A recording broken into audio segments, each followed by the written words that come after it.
I'm Victoria from Biblio Lifestyle, and you're listening to the Reader's Couch podcast, the show that will help you bridge the gap between living a full and busy life to one where you're reading, learning new things, and having fun. In today's episode, I'll share 5 must-read classic mystery novels that are simply transportive. From classic whodunits to spine-tingling reads, these books will transport you to another place and time, but it will also keep you on the edge of your seat. So if you're interested in classic mystery novels, or if you're just a fan of the mystery and thriller genre, then this episode is just for you. So stay tuned.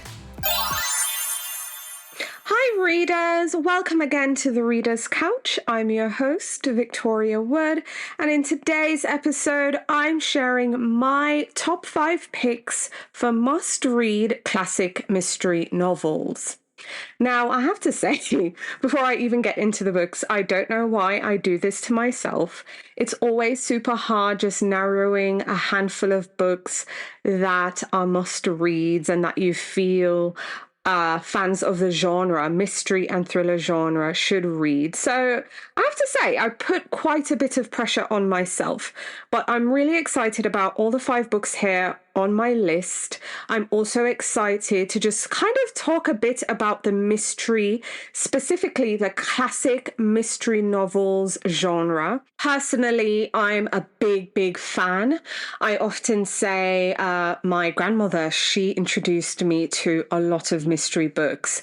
So before I read Agatha Christie, before I read, what's her name, Nancy Drew, I was a Inspector Maygrey girl. I loved reading those books, and I have one of his books on my list to recommend to you today. So there you go, early sneak peek at one of the books I'm highly recommending that you read.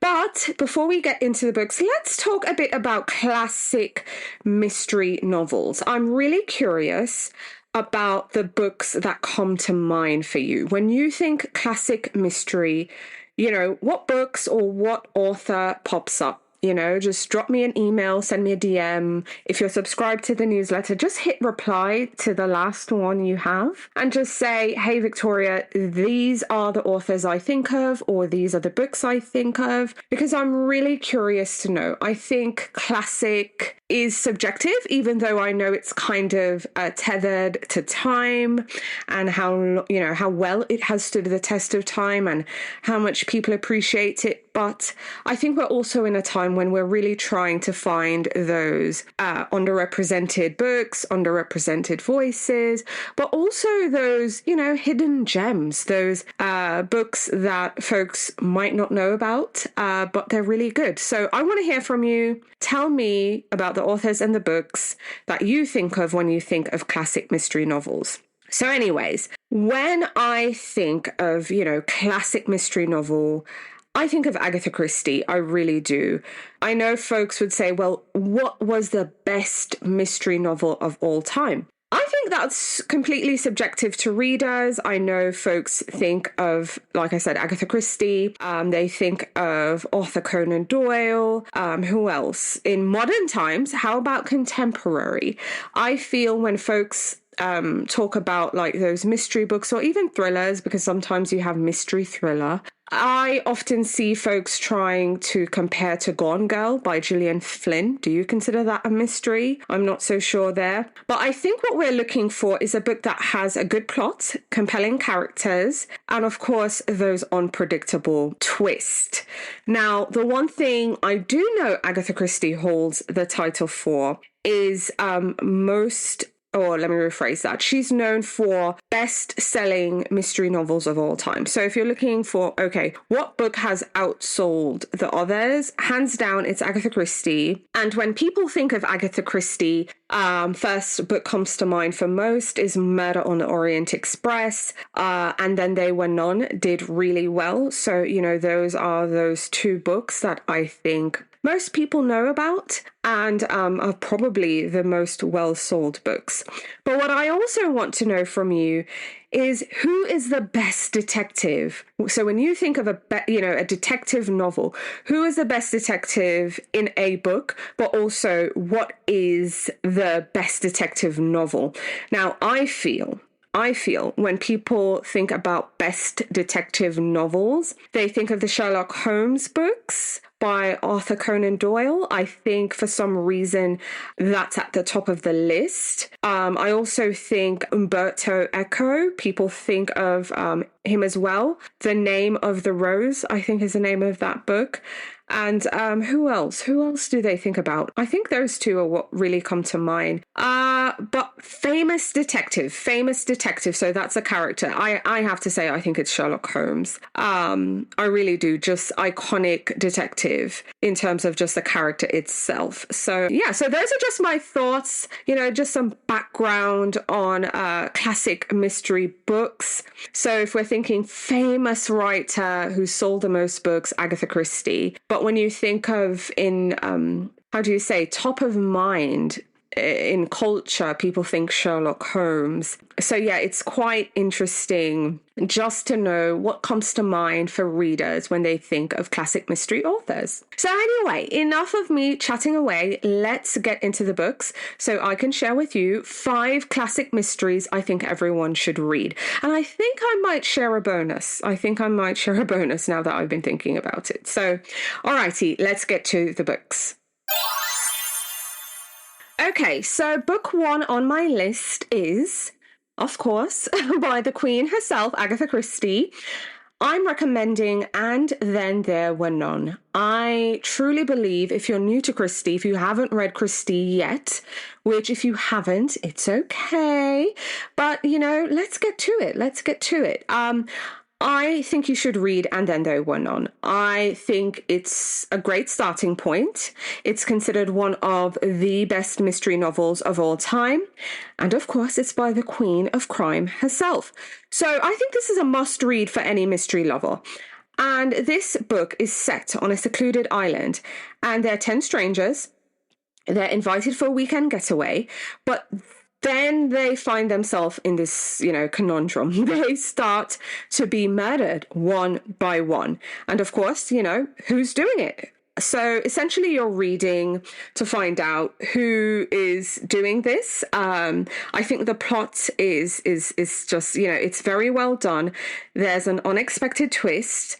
And I think this book will keep you guessing, And I think it's a classic for a reason. I really, really do. So if you're new to Christie, I highly recommend you start with this one.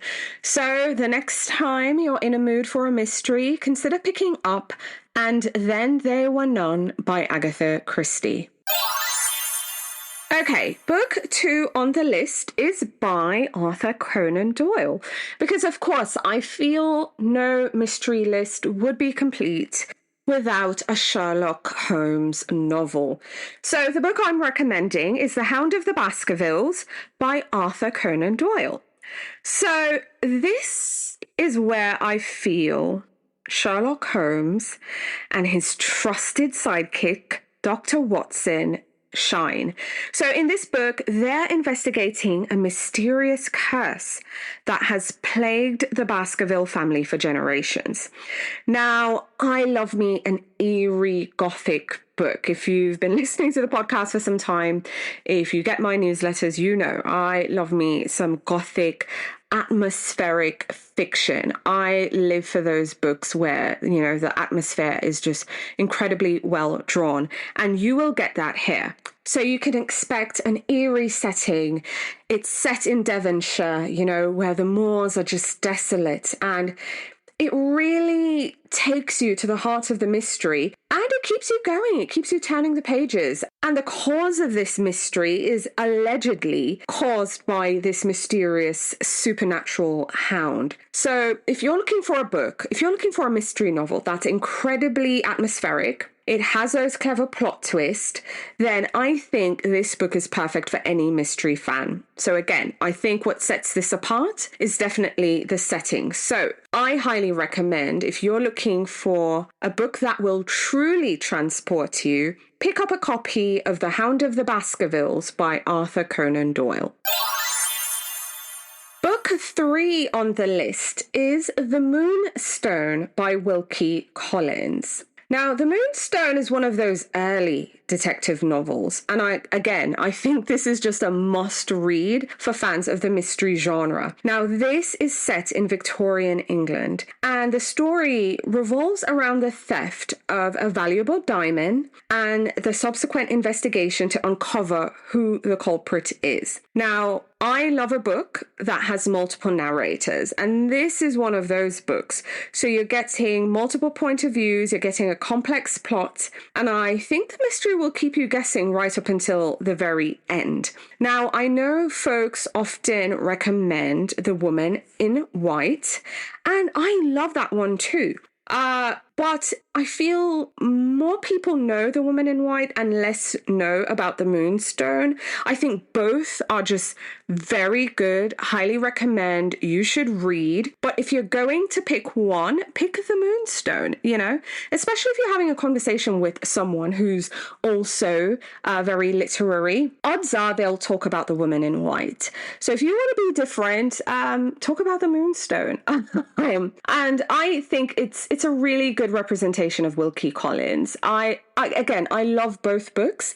It was really hard for me to select one, but I'd have to say, especially on social media and in more recent times, when I'm looking online, I see more reference being made to The Woman in White. So I'm recommending that you give The Moonstone by Wilkie Collins a go.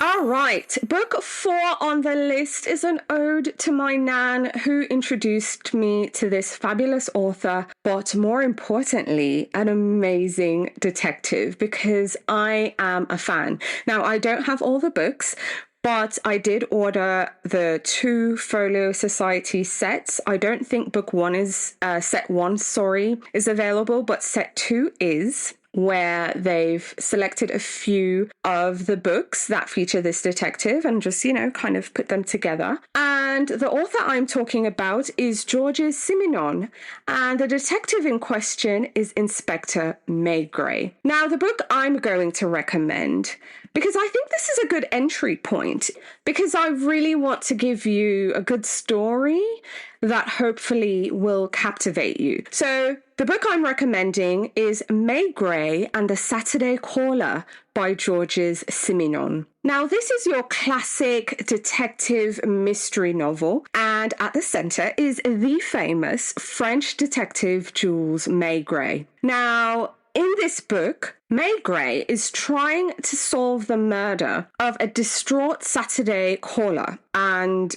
it's later revealed that the person who's a caller is a prominent millionaire, and this prominent person is found murdered. So essentially, he must solve the murder of this anonymous caller, right? So he has no idea. It's just later on it's revealed that this person is a prominent millionaire. But what I love about a Maigret book, it's not just about him trying to solve the case. It's all the intriguing characters. It's the clever plot twist. And hey, if you're looking for some armchair traveling, this book will transport you to the heart of Paris, the streets of Paris, and it will keep you guessing until the very end. So if you're looking for some armchair traveling with a side of mystery, pick up a Maigret book, because you'll see him navigating the city's streets, the web of clues, and just all these characters as he tries to unravel the truth. So I love how the Maigret books can transport me to a different place and time, but of course it keeps me guessing. So if you're new to Maigret and you're looking for a starting point, I highly recommend Maigret and the Saturday Caller by Georges Simenon. Okay, so book 5 on my list, and I really love this one. Book 5 on my list is perfect for readers who are looking for a historical mystery. And the book I'm recommending is The Daughter of Time by Josephine Tey.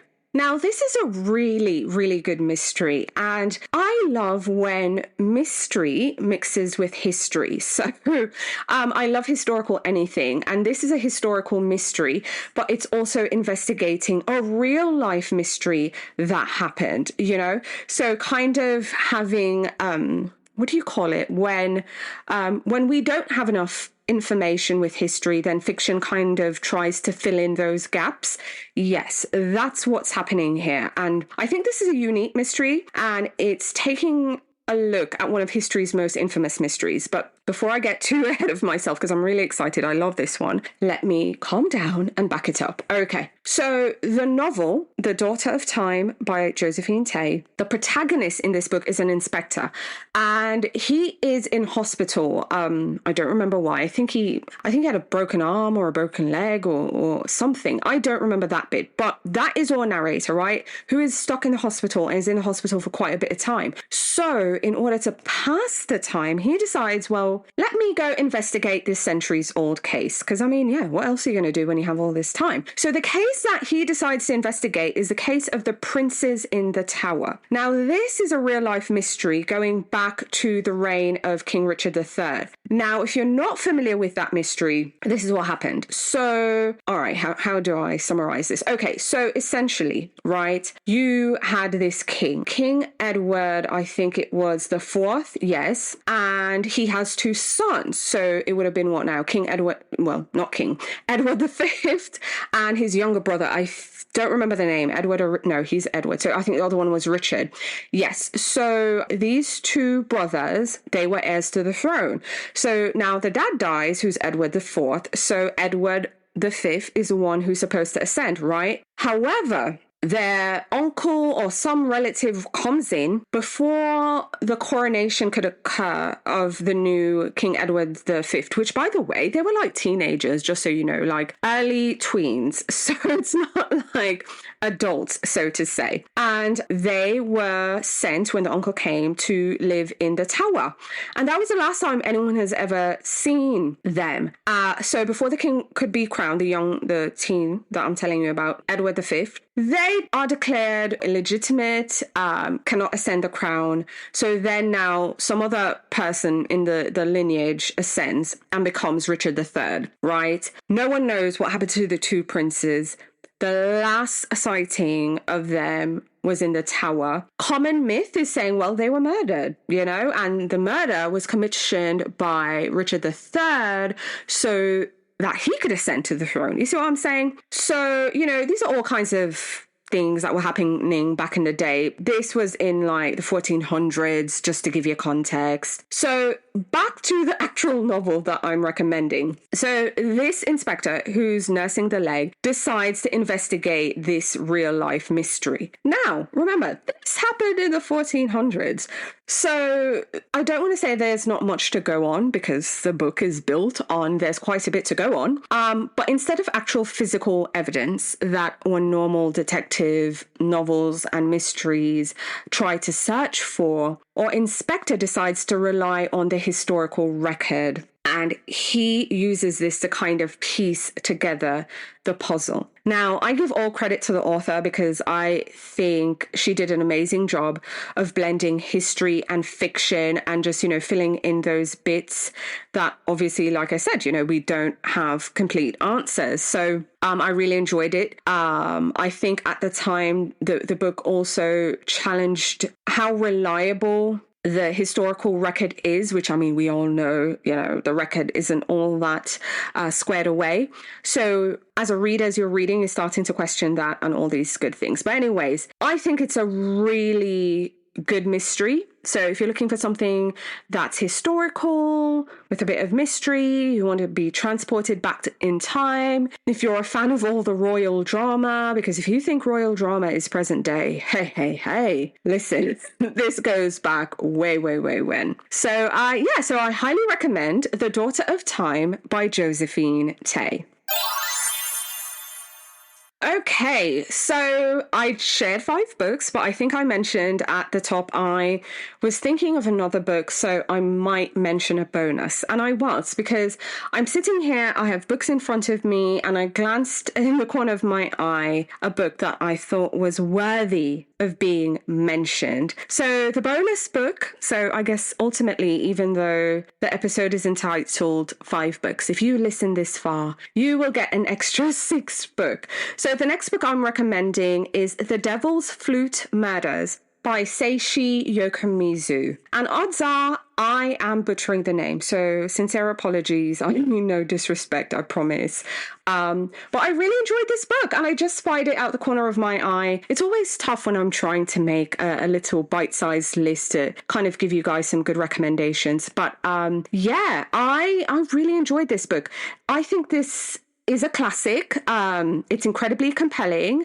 And the story takes us to 19th century Japan. Now, in the book, we meet a detective who has to find out what is going on, find out the truth behind a series of just really eerie murders. But they are believed to be linked to an ancient cursed flute. So the author just really gives us this narrative that's incredibly suspenseful, that also has hints of horror. And this is all kind of set behind just, this rich cultural history and mythology of Japan. So as our detective kind of really starts to dig deeper, we see him uncovering different superstitious things. And I kind of love old superstitions, They're also cunning killers, and there's a lot of deceit. And I love how the author kind of fuses mystery, but we're really diving into the culture as well. So this is a truly immersive read. It really transports us to this world in Japan and introduces us to the ancient Japanese folklore, all while being a good mystery. And we also have a really cool detective at the helm as well. So I highly recommend The Devil's Flute Murders by Seishi Yokomizo. Again, I promise, no disrespect if I butchered the name. So yeah, those are the 6. I'm not going to say 5 anymore. Those are the 6 books that I highly recommend. Book 1 is And Then There Were None by Agatha Christie.